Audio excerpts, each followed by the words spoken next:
أعوذ بالله من الشيطان الرجيم بسم الله الرحمن الرحيم أستغفر الله ربي وأتوب إليه اللهم أغننا بالعلم وزينا بالعلم وأكرمنا بالتقوى وجملنا بالعافية. Salam, please.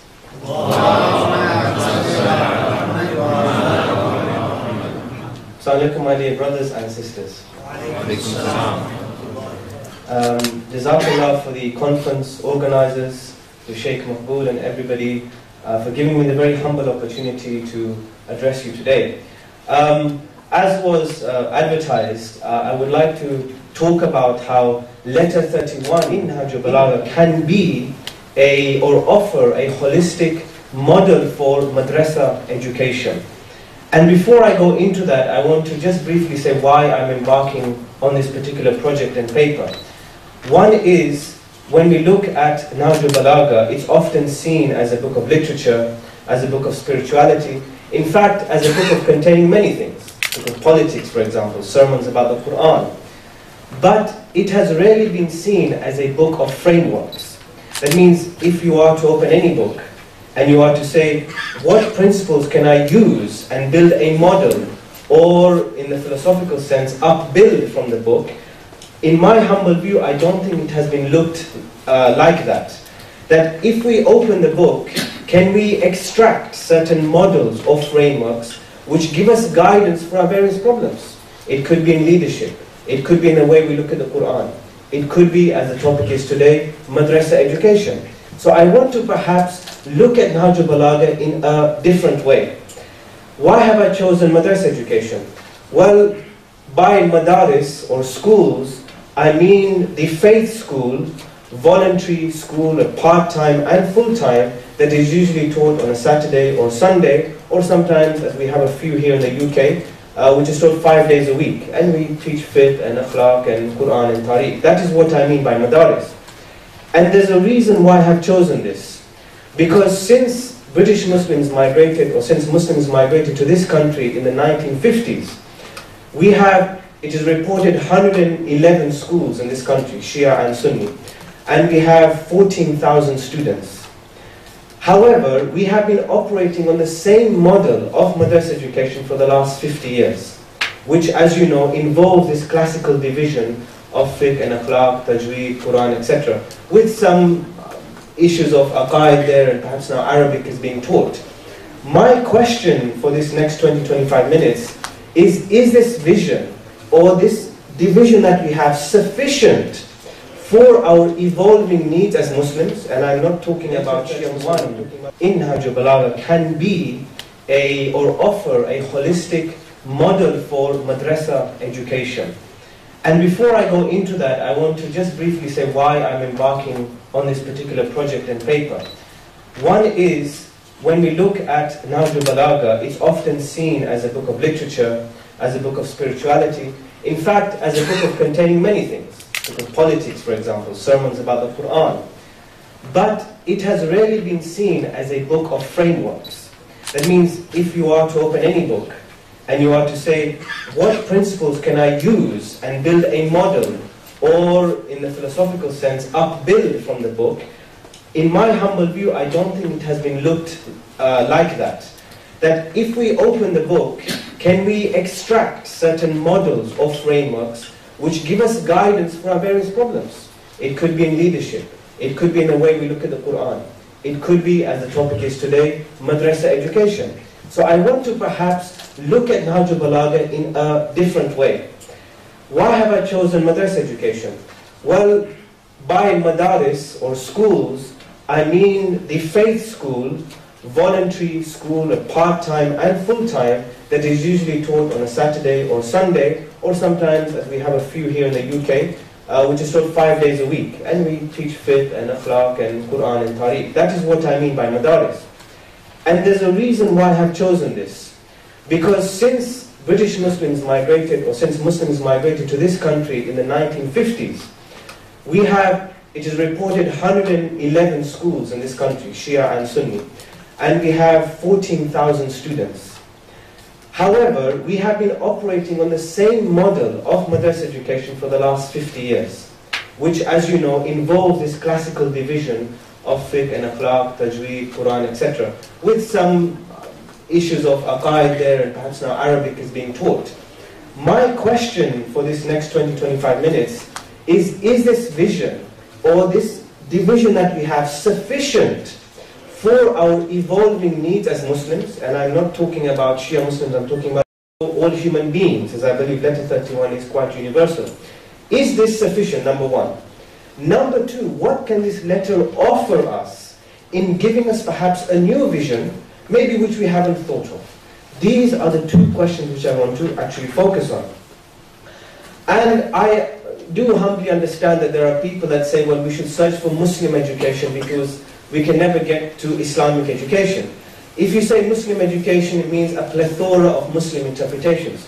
But I still believe there is a noble task of trying to find out some foundational values of what we mean by Islamic education, rather than simply saying Muslim education, as I know that these views kind of exist. Of course, whichever side you want to be on, but I'm trying to search for foundational values. The themes of letter 31 are quite obvious even if you have read the letter. But I think it's a harder task to actually extract these themes in an intellectual sense. As a brief example, the spiritual and secular worldviews are discussed in the letter, the idea of reflecting about civilizations and about the world, as well as Allah Himself. The idea of seeking God for guidance, the idea of character building, the idea of having patience over adversities, the idea of repentance, the idea of creativity, and many more are discussed in this letter, telling us that this letter, which as some of you know, was a letter written in the latter part of Imam Ali alayhi salam's life to his son either Al-Hasan alayhi salam or Muhammad ibn Hanafiya, that this letter, although you can say, well, is a letter about family advice, well, family advice is a useful tool, because if you talk about any education institution, you're talking about the relationship between a teacher and a child. And the values that are imparted are going to be central to that person's life. So I thought to myself, this is an appropriate place to start in Nahj al-Balagha. There are other sermons and letters which are relevant, but I do feel this letter encompasses these things. Salawat, please.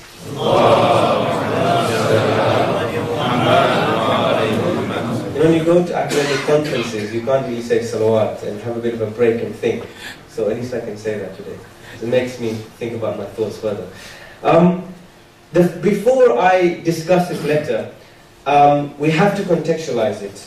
I have identified 3 trends which I humbly feel are affecting all Muslims and arguably all human beings today in education, and I mean education in the broadest sense.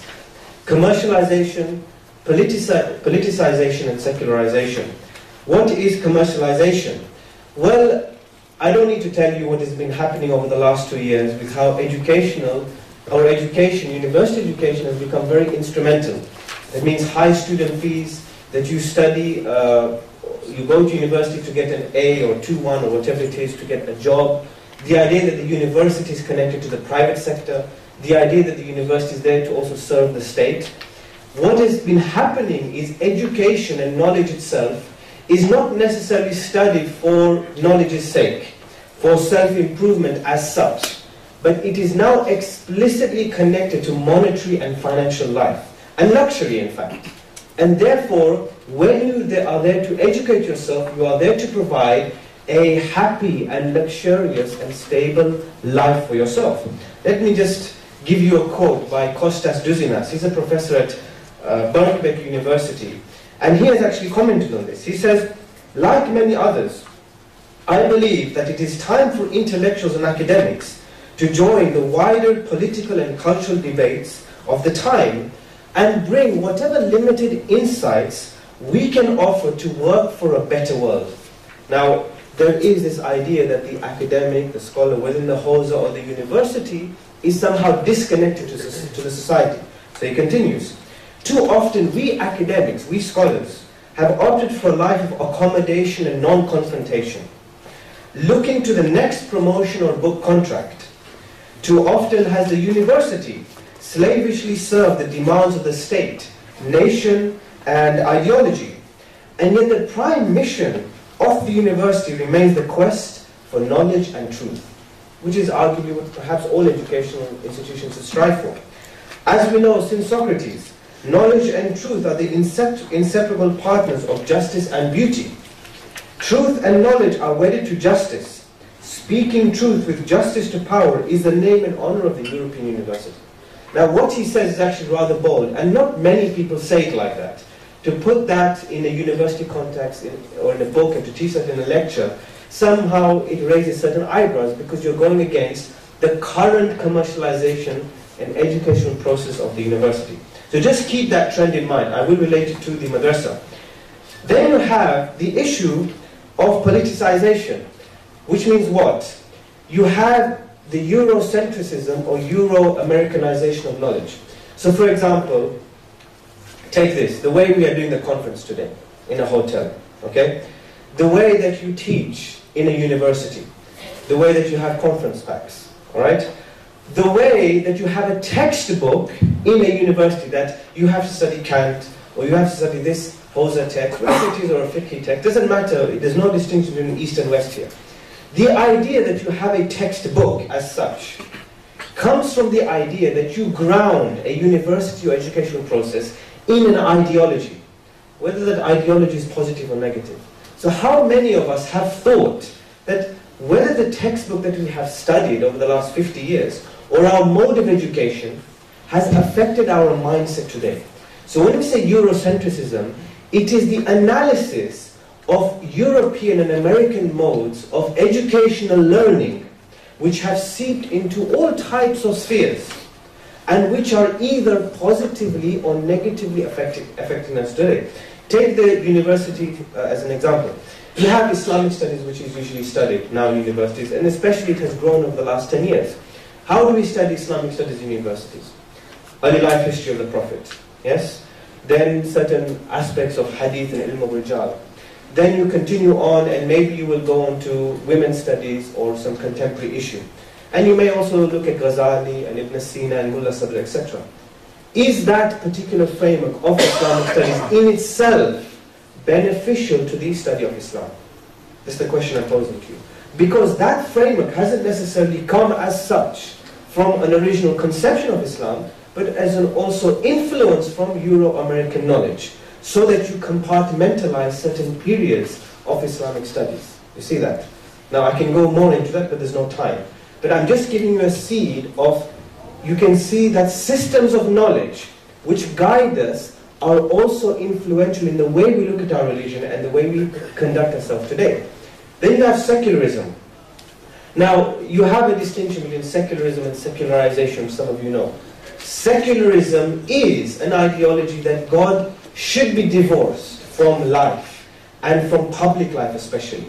But secularization, which isn't necessarily a bad thing, is simply the severance or the divorce of state and religion. Not necessarily religion shouldn't always be involved in politics as such, and that's not necessarily a bad thing.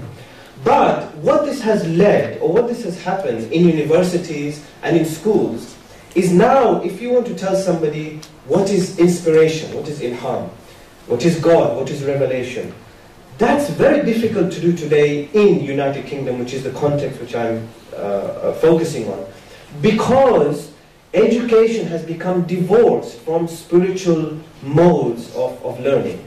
And the biggest idea which I can point you for that, which is now there's a change in secular education in the last 10 years, Stephen Bigger has written on the notion that there should be spiritual secular education. What is spiritual secular education? He says that actually today, students in secular education, and I went to two Christian schools, went to grammar school, etc., yet also going to madrasa, so I could see the dichotomy. This is perhaps what most students today are growing up in. That you have a religious instruction on the one side, and then when you go to school, all of that religious instruction is divorced. So you have a dichotomized madrasa student, essentially, right?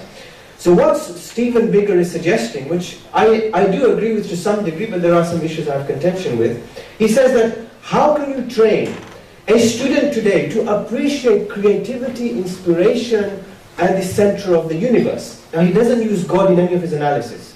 What he's trying to tell us, because he believes religion leads to dogmatism, which I don't agree with fully. But he says schools today should have a system which combines secularization and spirituality, will teach a student how he should be in the center of the universe. What is his mode of creativity? What can he contribute to society? Now today, if you look at Irfan, we do teach those things. We teach how a student or a child or any student in the Hawza should have an enduring relationship with Allah. What I'm trying to say is that even secular education today is realizing its own limitations. And we, as Shia Muslims, can use Nahj al-Balagha to provide an education, not just an education system, not just to ourselves, but for other human beings. Salawat, please.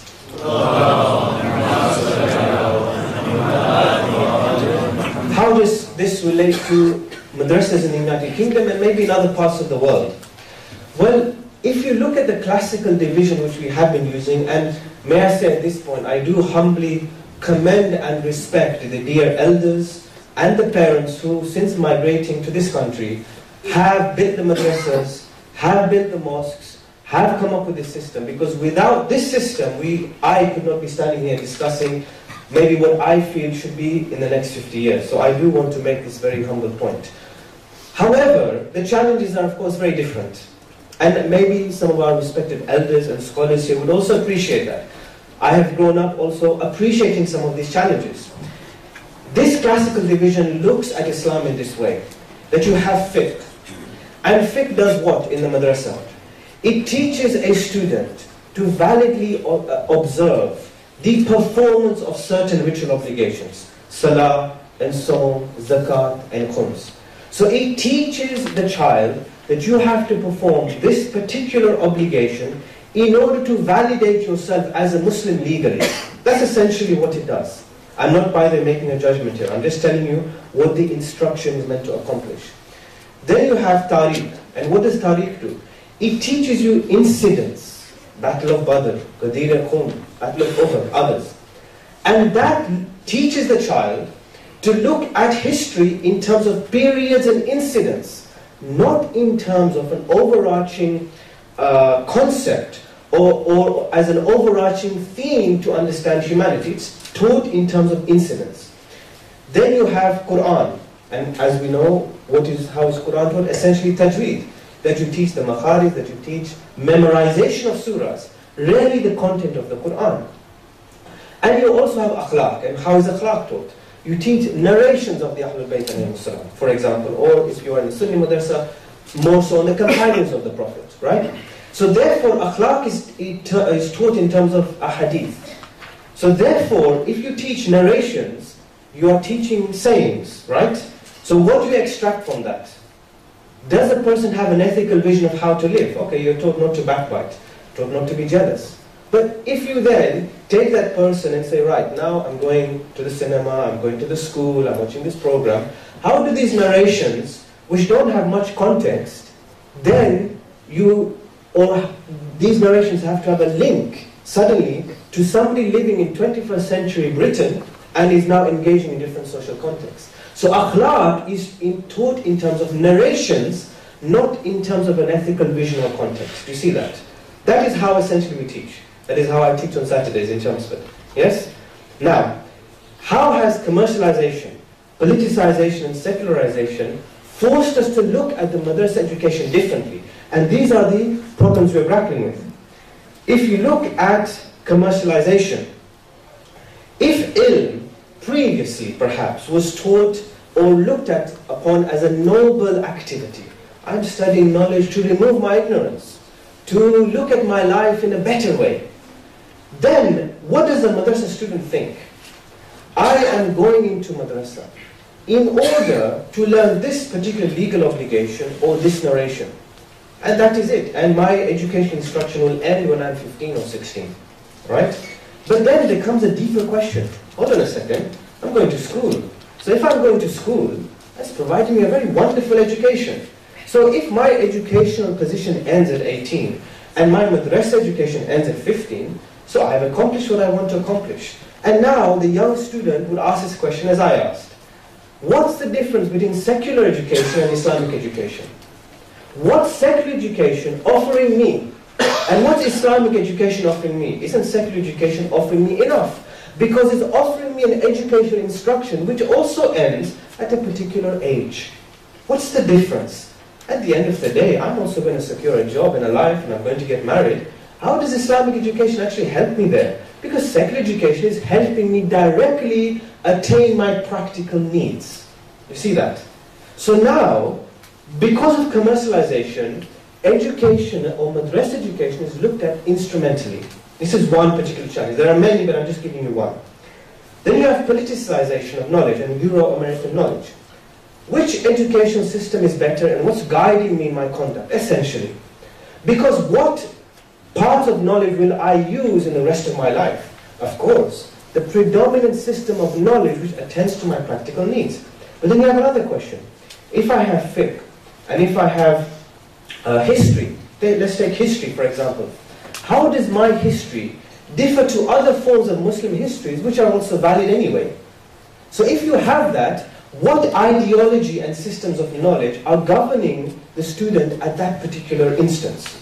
And does the British history and the American history with civil rights movement, with Malcolm X and many of these things, does that play a role in madrasa education today? In fact, why don't I learn my ideology from Malcolm X? I'm not by there saying what's positive and negative. I'm posing you questions which come naturally in a student's mind. So now, which history trumps the other? Malcolm X, who is a very revolutionary person, wonderful person, especially towards the end of his life, or Imam alayhi salam? Well, I don't see much difference either way. So I think that's a harder question to answer. Secularization. Well, I did give you the example of spiritual secular education, but today, especially when you go to university, you have a range of spiritualities, and there are now a number of books written on this subject. So the student, the question the student will ask is, what does my spirituality offer which is different to the spirituality of the Buddhist or the other type of Muslim or the humanist, etc. And maybe there's similarities in all of them, no problem. But what are the differences? In fact, my father and mother told me to become Shia. So what makes me different? What is unique to my identity? That maybe other people have different identities. What's the difference? These are three trends which are now forcing madrasa educators, teachers and children to ask themselves these questions. So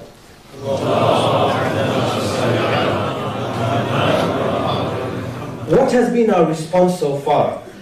The response has been to replicate the models of secular education, essentially. So we focus on curricular development, teaching resources, teaching training, group discussions, leadership development. This is basically what we do to rectify these problems. In my humble view, these are very external processes because they don't look at the vision of Islamic education itself. You can have as many curriculum development processes as possible. However, what do we want? What do we want from madrasa in the 21st century? That's the tough question. And in fact, if you look at people like Carl Rogers says that a teacher should not feel that he's manipulating human robots. A teacher has to think, what are the human needs in the classroom and the human needs later on? Until he looks at his own values and his own vision, he will not be able to instruct anybody else. Yeah, and Carl Rogers was a very revolutionizing sort of educator. So now we come on to letter 31. 5 minutes left, but I had to give you that context.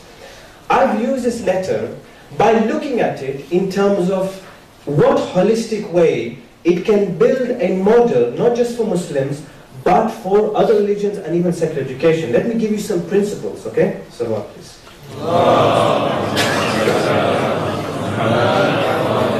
Now, I have some translations here and things like that, but I can't give you the conciseness of the language and things, but I'll try. Imam al-Islam begins the letter by telling his son, I advise you to be conscious of Allah, fulfill His commands, fill your heart with His remembrance and cling to His rope. For the rope is more trustworthy than any rope between you and God. Enliven your heart with exhortations. Observe the misfortunes of the world. Fear the authority of the time, the severity of the changing nights and days. Place it before the events of the past. Recall what happened to people before you. Just giving you a flavor. What is Imam trying to do? He's combining observation and analysis of the world and what happens in the world with remembrance of Allah subhanahu wa ta'ala. Do we do that in madrasa education today? Do we combine dunyawi, if you like, sciences with our fundamental, if you like, hawzawi sciences? Do we do that? So what happens? We then train a dichotomized individual. I have religious instruction on the one hand, which is disconnected to worldly sciences like sociology and wider history, but I will learn that in school anyway. Do you see that? But Imam Ali is combining the two views and doesn't make this kind of distinction which we make today. A second example.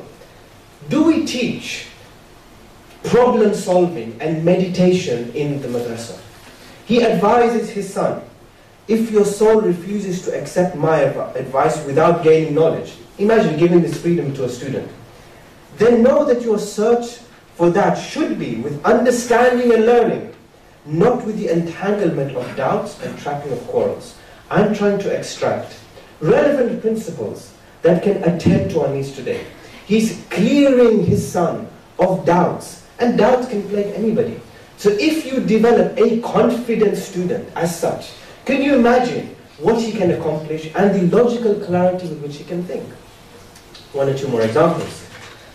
He says, وَفَتَحَ لَكَ بَابَ الْمَتَاعِ وَبَابَ الْإِسْتِعْتَابِ فَإِذَا نَادَيْتَهُ سَمِعَ نِدَاكَ وَإِذَا نَجَيْتَهُ عَلِمَ نَجْوَاكَ. He has opened, God has opened for you the door of repenting, the door of reproach. So when you call upon Him, He hears your call. And when you whisper to Him, He knows your whisper. Do we develop an intimate connection in students with Allah subhanahu wa ta'ala? That intimate connection where there is a problem that that person can ask Allah subhanahu wa ta'ala. What about teaching supplication classes as such? One or two further examples before I end. Imam Ali says, habitate yourself to develop patience over adversities. Today, students suffer from depression, even at the time of exams. And if you find many reports, it is one of the most common illnesses as such today. Can you not teach a student that if he loses his mother or father, if he's having drug issues, if he's having isolation issues, if he cannot make friends, shouldn't the madrasa teach those things? Where else will he go anyway, or she go? These are some, thank you very much. Okay? These are some examples I'm giving you, just to show you how letter 31 can connect to our needs. I'm going to end with a story, and it'll only take 1 minute. Where I teach part-time at the university, I have to teach Theology and Religious Studies, and I teach a particular Islamic Studies module. And as I've explained to you, I have to go through the various periods, Sirah and Ghazali and all these sorts of things. At one point, I stopped the class, and I just asked them, I said, why are you here? Why are you actually studying Theology and Religious Studies at the university? So some of them said, well, you know, I want to get a good degree, I'm interested in it just came natural to me, etc. Then I asked them another question. I said, is it meaningful for you to engage in a quest where you understand yourself, self-discovery, where you want to find out more about yourself, you know, spiritual quest, if you like? And all of them said yes, all of them. Said, yeah, we do want to know about our existence. They said, do you feel that Theology and Religious Studies and the Islamic Studies module does that for you? And they go, no, not really. So I said, would you benefit if next week, instead of teaching you this particular thing, I taught you some sermons of Imam Ali alayhi salam, or some poetry of Rumi, where that may benefit you, but also you can critically think about. And they all said yes. It is my contention that madrasa education is going down the same path as the Theology and Religious Studies education of university, because we are not attending to the basic fundamental needs of students, and we're not connecting those needs to a dynamic and modern environment that we are finding ourselves in today. Jazakallah for listening, and thank you very much for the invitation. Thanks.